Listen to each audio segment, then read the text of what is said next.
Entrevistas Alfa. Yo soy Patti Velasco de Alfa 91.3, donde todo nace, y estoy muy contenta de estar conectada hoy con Mark, the Foster the People. How are you, Mark? I'm so good. So good to be here. How are you Thank doing you. today?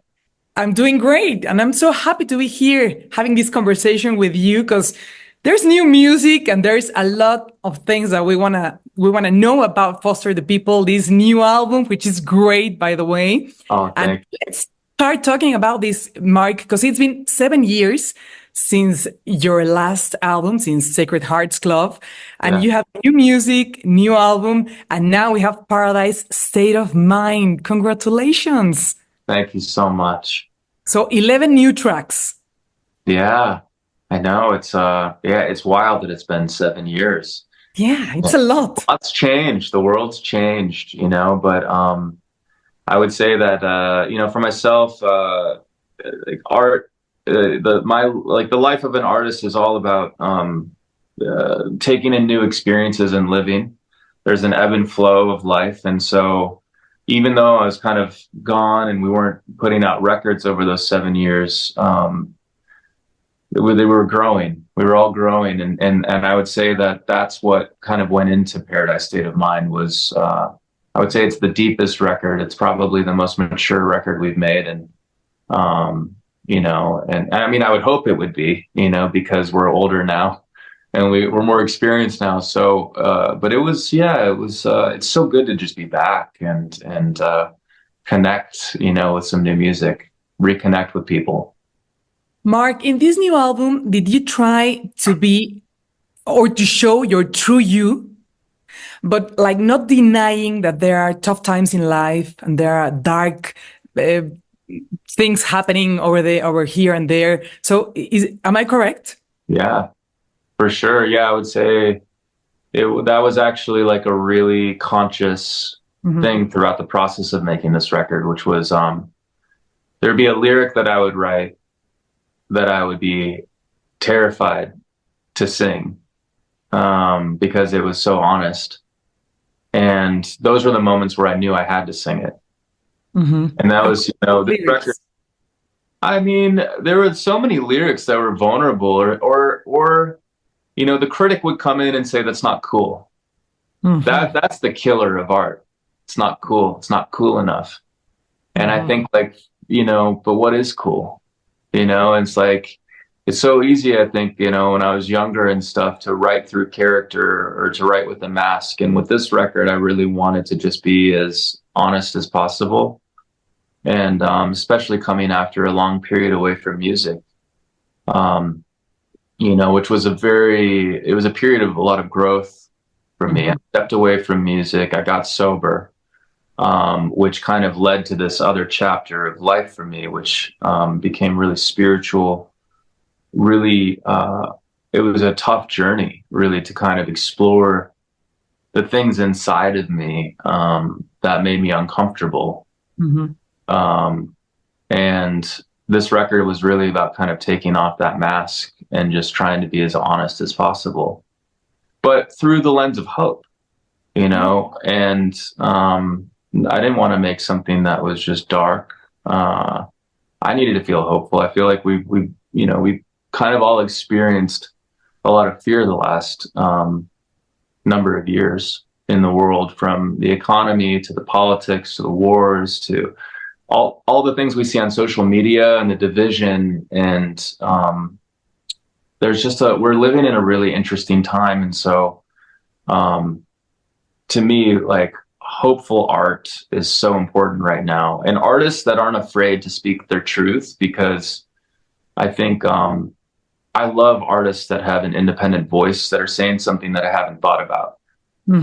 There's so many echo chambers right now when you look at the internet, that it's like you just see people just echoing ideas, or like and anybody that steps out of that and says something original gets attacked, kind of, to where it's like pulled into this tribalist way of thinking. And it's a very interesting time. And so, I tried to block out all of that stuff, not think about it, not worry about it, and just be honest with what it is to be human. You know, for me, it's like the flawed humanity, and then equally the conversation with the divine, which to me, this record is very spiritual. It's like this back and forth conversation of like feeling so small, like just this speck on this planet floating in outer space.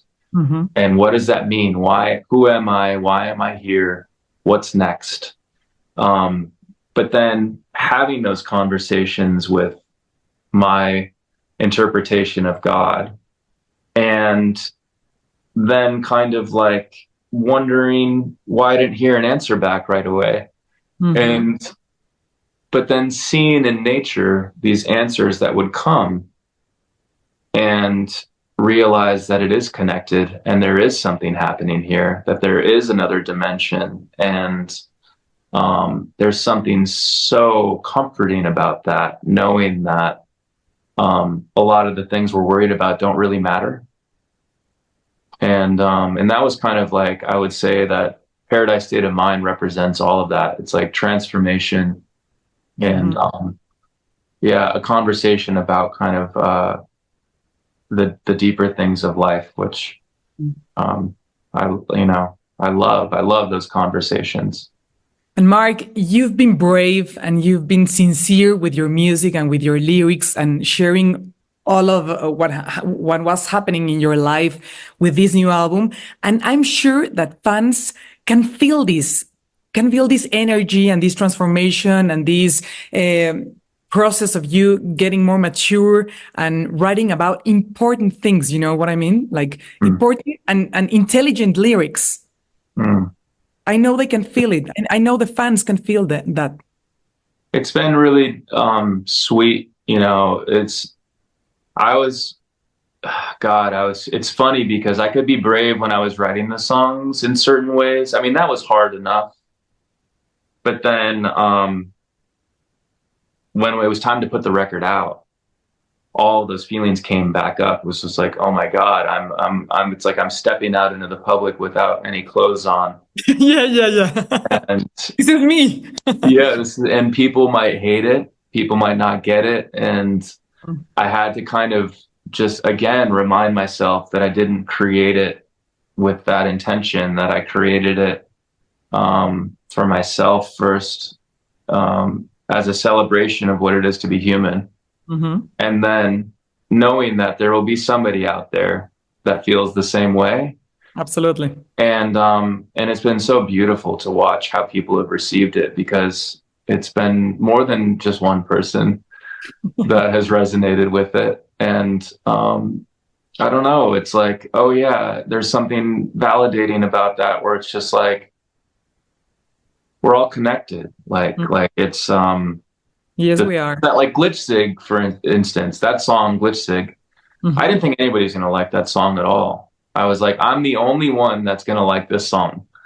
And it's too weird for anybody to like, you know, and it's been so cool to see that that's become kind of one of the fans' favorites, which, you know, I don't know. It's strange being an artist, you know, you put all these things out there and then you kind of have to let go of it.